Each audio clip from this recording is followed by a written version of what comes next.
The first martyr of Islam was a female black and ex-slave. Her name was Summayyah bint Khayat. Summayyah was a black Abyssinian woman who was a slave to Abu Huzaifa bin Mughira. She was married to Yasser. Now Yasser himself has a quite fascinating story. He belonged to Anas tribe from Yemen. He had came to Mecca along with his brothers to search for one of their lost brother. His brothers eventually left, but Yasser settled in Mecca, and for his protection in that tribal society, he entered into an alliance with Abu Huzaifa bin Mughira, who was from the Banu Makhzum clan of Quraysh. Abu Huzaifa had a slave girl named Summayyah bint Khayat, who he gave in marriage to Yasser.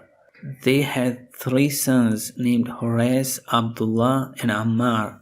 When this small family embraced Islam, it probably became the second family who had accepted Islam. The first, of course, was the family of the Prophet Muhammad, peace be upon him. There were other prominent Sahabas too, but their whole families had not accepted Islam by that time. On the other hand, Sumayyah's whole family had embraced Islam. According to a Sahih Hadith, Summayyah and her family were among the 7 early converts who had publicly accepted Islam.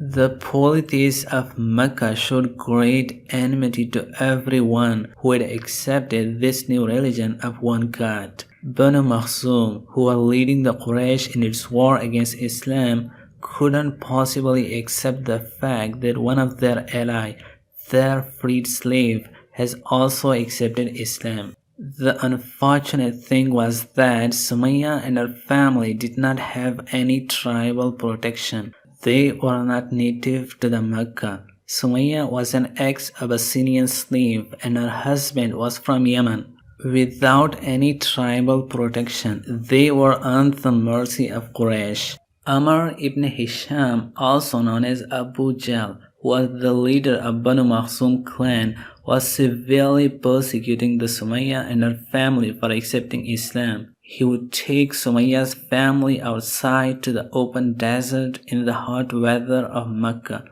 There he would torture them. The Messenger of God, peace be upon him, and Muslim couldn't possibly help them because of their limbo status. Technically, they were neither slaves nor free.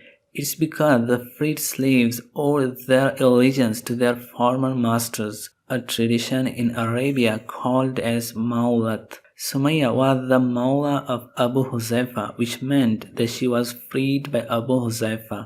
Summayyah and her family were not slaves anymore, so there was no way of buying their freedom and setting them free, which was done for some of the other persecuted Muslims. So the only thing that the Prophet, peace be upon him, could do is to give them glad tidings for their suffering. The Prophet, peace be upon him, would pass by them and would tell them, "Patience, O family of Yasser, for indeed your place of appointment is paradise."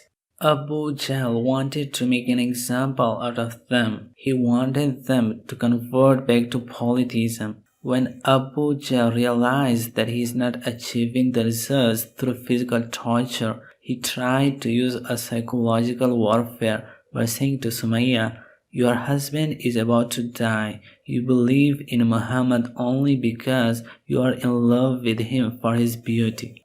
Summayyah had tolerated the physical torture but couldn't tolerate this verbal blow. She spitted on the face of Abu Jahl, but the Abu Jahl struck her back in her private area with a spear and killed her.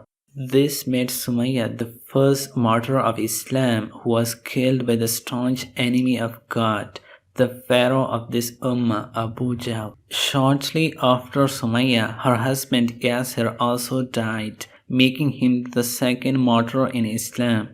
Their son Abdullah was also martyred when an arrow was fired at him.